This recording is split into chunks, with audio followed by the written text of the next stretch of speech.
Hey everyone, welcome back to the Deep Dive. Today we are taking a truly fascinating journey, digging into a really powerful conversation. It's between two incredible spiritual thinkers, Wayne Dyer and Abraham, as channeled by Esther Hicks. That's right. We've pulled from a fantastic YouTube source that, really captures their dynamic. It really does.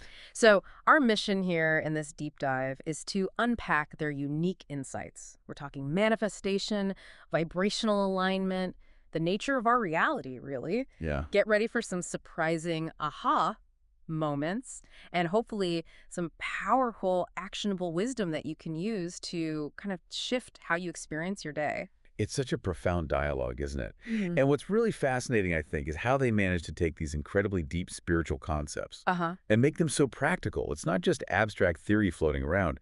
It's about what you can actually do, Mhm. in your daily life to create a better experience. Okay, so let's jump right in then. They kick off with this core idea that, well, the universe doesn't just hear what you say, it responds to how you feel. So if you've had a really tough day, just trying to declare, it's all good now, maybe in the last few minutes before bed, that probably won't cut it. It won't undo all that built up feeling. Exactly. Think of it this way. Your thoughts and feelings have this kind of energetic inertia, like a snowball rolling downhill. Okay. That's what we call momentum here in the context of law of attraction. So if you've been building negative momentum all day long, Right. a few words aren't going to easily stop that snowball. Your best chance, really, for a fresh start, for truly shifting your feeling state, is actually after sleep, after that momentum is naturally slowed down. Because you're unconscious. Precisely. While you're unconscious, the momentum of the law of attraction is actually not active. It pauses, Mhm. which naturally creates this kind of reset button for your vibrational state. Oh, It's yeah. why trying to force positive thoughts right after a day of building negative momentum can feel Yeah. like paddling a canoe upstream. You know, like it's a really strong current. It's hard work. That makes perfect sense. And speaking of momentum, they bring up this idea, the 17-second rule. Can you unpack that a bit? What does that mean and why is its specific time frame important? Yeah, the core insight there is that just 17 seconds of focused thought, really focused, Hmm. it activates the law of attraction. It starts drawing more thoughts, just like it, into your awareness. Wow, 17 seconds. Yeah. But if you extend that focus, especially if you can hold a thought for around 68 seconds, so just over a minute, you've actually gained so much momentum by then Uh-huh. that you can actually lose your window of alignment. That's the phrase they use. Lose your window. What does that mean exactly? It means that thought pattern is now so strong, it's got so much speed, it's significantly harder to course correct or introduce a different vibration. And the more specific you get with a thought, Yeah. the faster it gains that energetic speed. Yeah. It's like trying to stop a car that's just barely nudging forward versus one that's already, flying down a steep San Francisco hill. Yeah. Much harder. Okay, wow. So if you find yourself on that negative train of thought and it's picking up speed, how do you handle that? You can't just push it away, right? No, actually pushing against it often gives it more energy. What you want to do, counterintuitively maybe, is make that negative thought more general. More general. How? By stepping back, kind of zooming out, Mm-hmm. generalizing it, that effectively slows its momentum. See, the more general a thought, the slower its energetic speed. The more specific, the faster it builds. So generalizing allows you to gently kind of ease out of that downward spiral. That makes sense. That brings up a really common question then about affirmations. Lots of us try saying things like, I am strong, even when we feel completely weak or maybe overwhelmed. Does that actually work or are we just, getting ourselves? Well, affirmations are powerful tools, absolutely. Mm. But their effectiveness, it depends entirely on your feeling state at the time. They are truly effective only when you are already feeling good, when you're aligned with the vibration of what you're affirming. If you find yourself putting great effort into an affirmation. Yeah, really forcing it. Exactly. That usually indicates you're trying to overcome an existing vibrational misalignment. The universe, see, it responds to how you feel and what you mean deep down by the words. Not just the words themselves. Right. It's that same principle of effortless flow like we talked about with the canoe. If you're straining to paddle upstream, you're fighting the current. Sometimes it's more effective to just pause, reset somehow, and then affirm from a place of, peace or alignment. So that idea of sleep as a reset button for your vibration, that becomes really, really critical then. Absolutely. When you wake up in the morning, what exactly is so special about that moment before the day really grabs hold? Well, upon waking, before the momentum of your daily thoughts really takes hold again, you are in your greatest potential of pure positive energy. That's what Abraham says. This is the optimal time, the best time to deliberately focus and set a positive trajectory, a positive feeling for your day.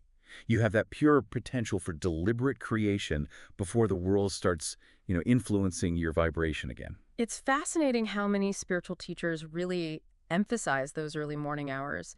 Wayne Dyer, for instance, he often talked about waking up at 3 a.m. to do creative work. He even quoted Rumi saying, "The morning breeze has secrets to tell you, do not go back to sleep." Yes. From Abraham's perspective, what is happening at that specific hour? What makes it so potent? Well, what's often happening at that time is exactly what we discussed. The momentum of your thought has stopped, Yeah. or at least significantly slowed. Right, because of sleep. Exactly. You've had hours of being unconscious, so there's likely no contradictory vibration going on within you, or much less anyway. Hmm. This state allows you to be more resonant, more receptive to inspiration, to guidance. Source energy is always there, always with you, always whispering. Uh-huh. But that's a prime time when the inner chatter, the mental noise, is quiet. It allows you to truly listen. It's like you're naturally more in sync. And you mentioned earlier that we're tethered to this pure positive energy. Can you elaborate on that? What does that really mean for us day to day? Yes, it's a great analogy they use. Think of it like a bungee cord. We are inherently, fundamentally tethered to pure, positive, well-being energy. That's our natural state. Okay. Now, chronic misalignment, negative thought patterns, focusing on problems that can stretch this cord, sometimes way out. It can feel like you're just dangling in unwanted vibrations. Yeah, I think we all know that feeling. Right. But the good news is, getting back the elasticity, regaining that alignment, it doesn't actually take that much effort.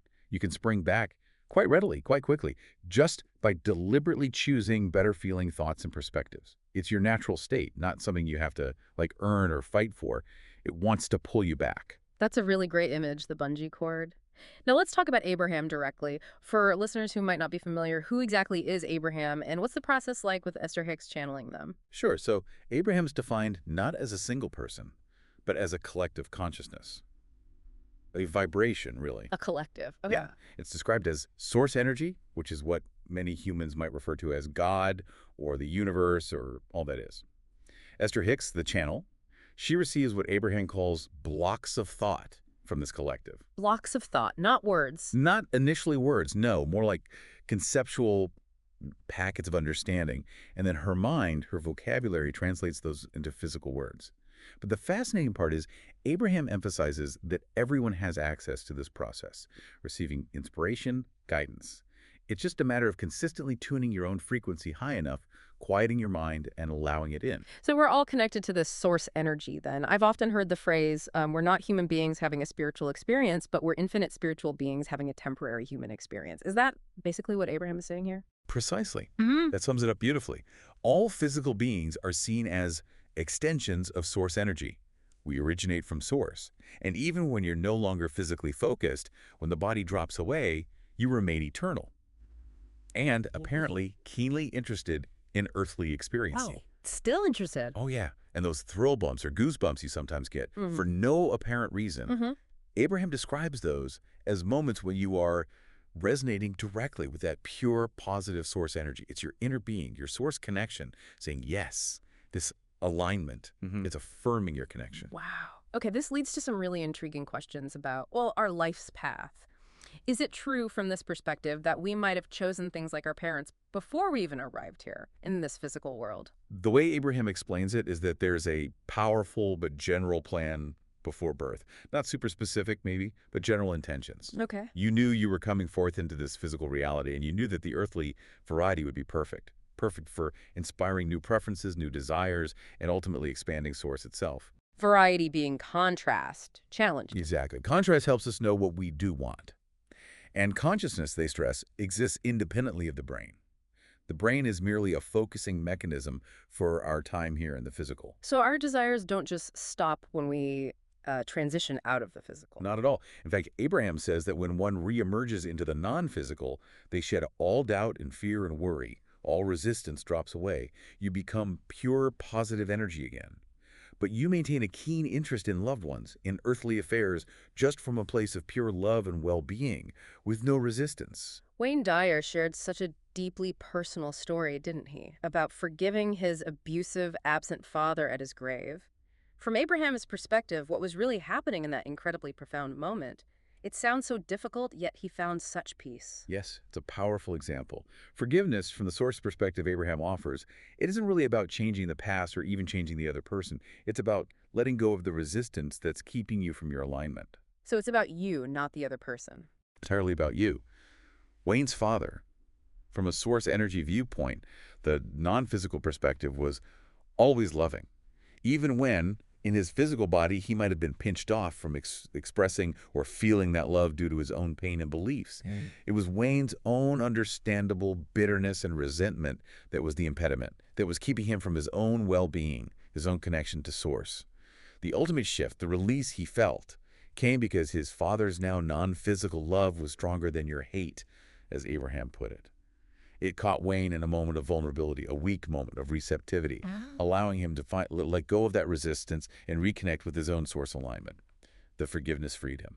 That's such a powerful reframing, viewing it as self-liberation, not really an action aimed at the other person. Yeah. Are there common misunderstandings people have about this idea? Forgiveness as self-liberation? Oh, absolutely. Yeah. I think the biggest one is that forgiveness means you're condoning the behavior, or that you're letting the other person off the hook. Yeah, that feels wrong sometimes. Right. But Source explains it's really about your freedom, your release. You aren't changing what happened. You aren't even necessarily changing the other person, especially if they're still in the physical and holding on to their patterns. You're changing your vibration so you can align with your own well-being again. It's purely selfish, you could say, but in the absolute best, most necessary way. Okay, so let's get really practical then. How do we actually do this? Deliberately create our reality? What are the steps Abraham teaches? Well, Abraham often reiterates a pretty simple three-step creative process. It's fundamental. First, you ask. Ask. How? Life causes you to ask automatically. Contrast, challenges, things you don't like, Yeah. they help clarify your desire, what you do want. So the asking often happens naturally. Okay, step one, ask. Step two, it is immediately given. The moment you ask, Source, the universe, instantly becomes a vibrational match to your desire. It's done vibrationally. Wow. Instantly. Vibrationally, the non-physical part is complete.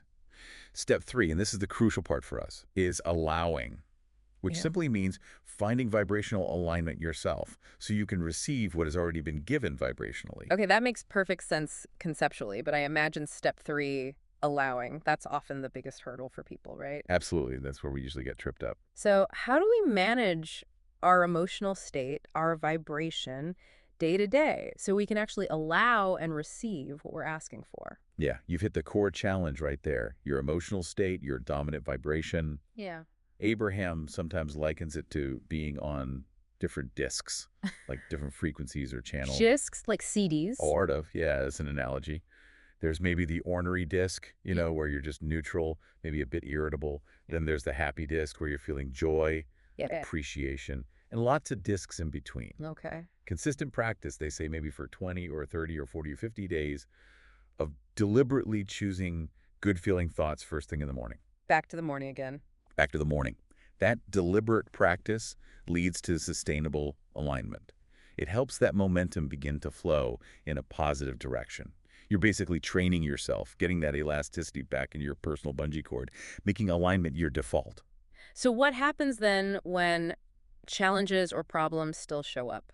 Even when you're consistently managing to stay on that high-flying disc, as they call it, do the problems just vanish? No, they don't necessarily just disappear, Yeah. especially if they were already in motion. But the key difference is, once you are consistently on that high-flying disc, feeling good most of the time, problems don't rip you from the disc. Ah, Instead, they tend to look like an opportunity, or maybe just something interesting to resolve. They don't feel overwhelming or defeating anymore. You approach them from a place of clarity and power, not from fear or lack. that's really empowering. So thinking bigger picture then, can one person who is aligned, who is connected to that source energy, can they truly influence millions, like in a family, a community, or even on a larger scale? Absolutely. Abraham is very clear on this. They declare that one who's connected to this energy is more powerful than millions who aren't. Wow. More powerful than millions. Vibrationally speaking, yes. in terms of attractive power. However, there's a caveat. The others, the millions, they have to be in the vicinity, vibrationally, to receive that positive influence. In the vicinity. Meaning? Meaning they have to be tuned somewhat close to that frequency, like tuning a radio dial. If someone is tuned firmly to a station of despair, your broadcast of joy might not register for them. Remember the example of Wayne Dyer's mother in Non-Physical. She couldn't get his attention until he was in the right frequency, that receptive moment, to hear her. It's about being a beacon, an example of alignment that others can tune into if they choose. Okay, but it often feels like we're just constantly bombarded with bad news, from media, from conversations. How do we navigate that constant stream, especially if we're trying to stay aligned and stay on that high-flying disc? That's a very real challenge in today's world. Abraham advises being a selective sifter. Selective sifter. Yeah.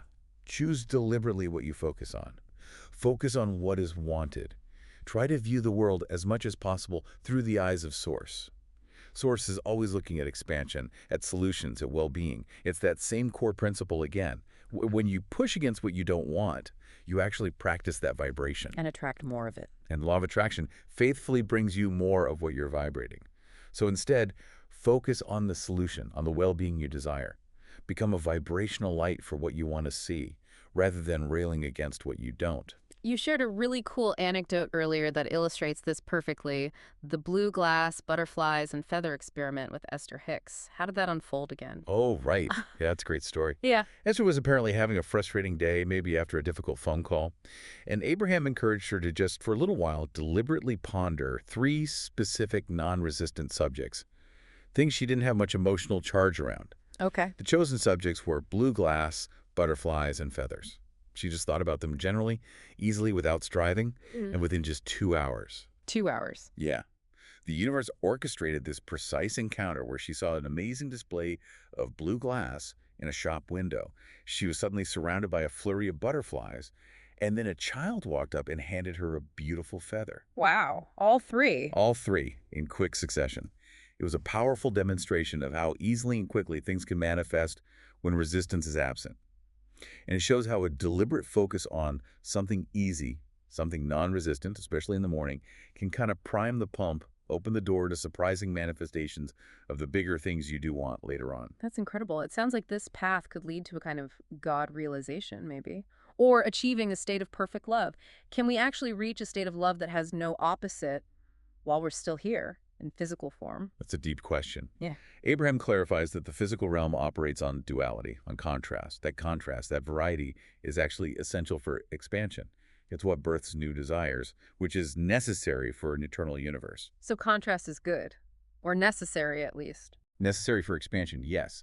So God realization in physical form, from this perspective, isn't about ending contrast. Without choices, without preferences born from contrast, there couldn't be more. And without more, there couldn't be eternal existence or all of us exploring it. So it's not about eradicating contrast, but about mastering your response to it, choosing alignment regardless. Okay, so no transcending duality entirely while we're in the body. What about concepts like duty, then? Like in the Bhagavad Gita, where Krishna tells Arjuna he has a duty to go to battle, even if it means killing relatives. Does Source ever guide us towards negative actions, things that feel bad, out of some sense of duty? Abraham is very firm on this point. Source would never guide you to negative behavior toward any other. Absolutely not. Never. Never. Actions that stem from a sense of duty, especially when you're on those low-flying discs, feeling fear, obligation, resentment, those actions are motivated by that lower vibrational momentum. They're not true inspiration from Source. Inspiration from Source always feels good. It feels like relief, like expansion, like clarity, like love. So if it feels bad, it's not Source guidance. That's the indicator. Source never joins you on the revenge disc or the fear disc or the obligation disc. True inspiration always feels expansive and uplifting. Duty, obligation. Those often feel heavy, resistant, different energies entirely. So this really challenges the common idea of just facing reality, doesn't it? It absolutely does. Because, as Abraham points out, most people offer most of their vibration in response to what they're observing. Reacting to what is. Exactly.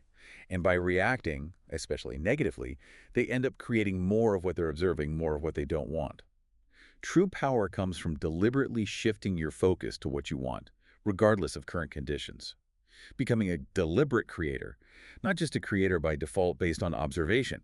You're not here just to face reality. You're here to consciously shape reality through your focus and vibration. What about the concept of hell, then? Does a place like that exist in this framework, or is it purely a human construct? According to Abraham, hell is a self-inflicted state. It's the state of profound confusion or disconnection from your own troll.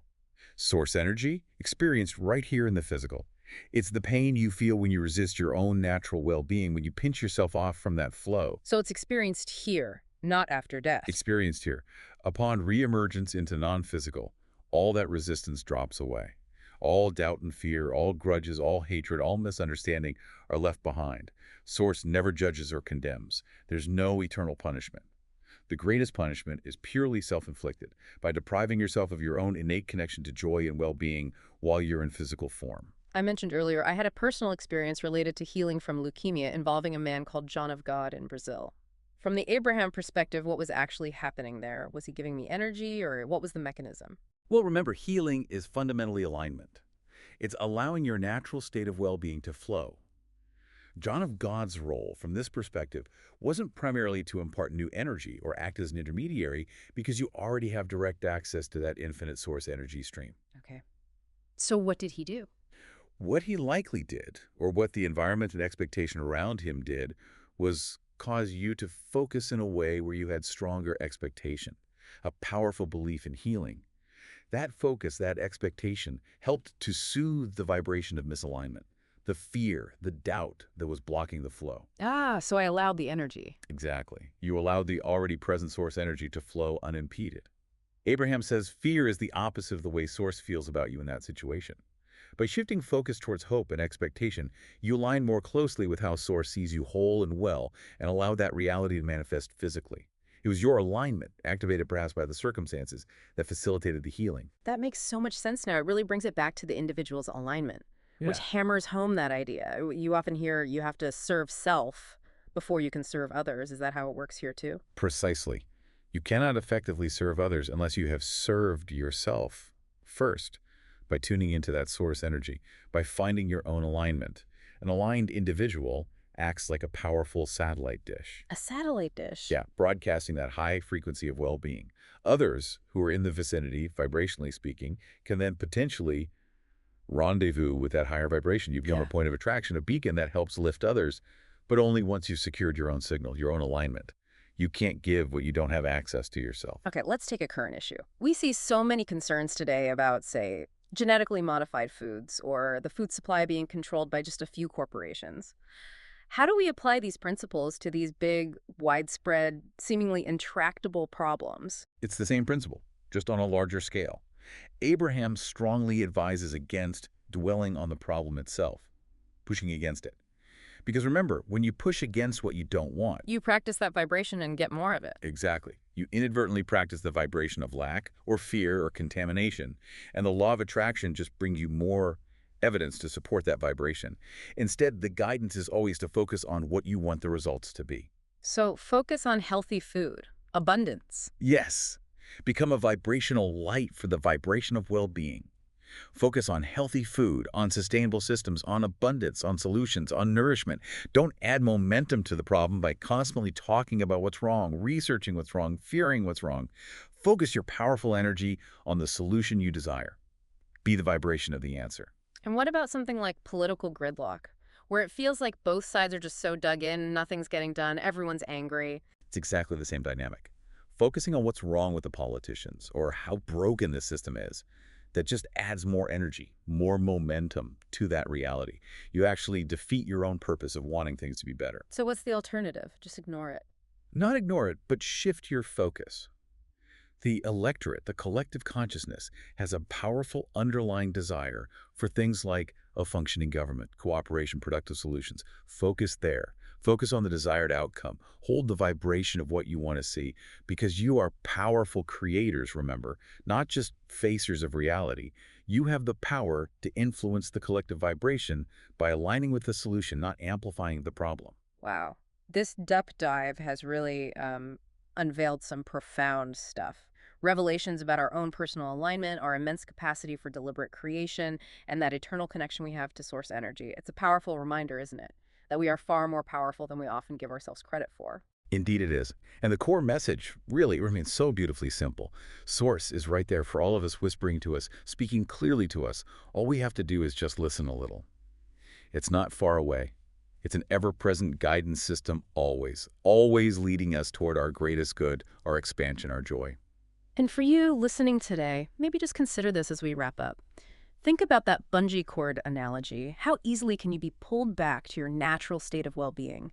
Think about areas in your own life that might feel like they're dangling, stretched out by old beliefs or chronic misalignment. And then consider, how might a simple, deliberate act, maybe just tuning into one good feeling thought each morning, how might that begin to reel you back in? Like that elastic band snapping back into place, back into your natural, powerful trajectory of well-being. Something to ponder.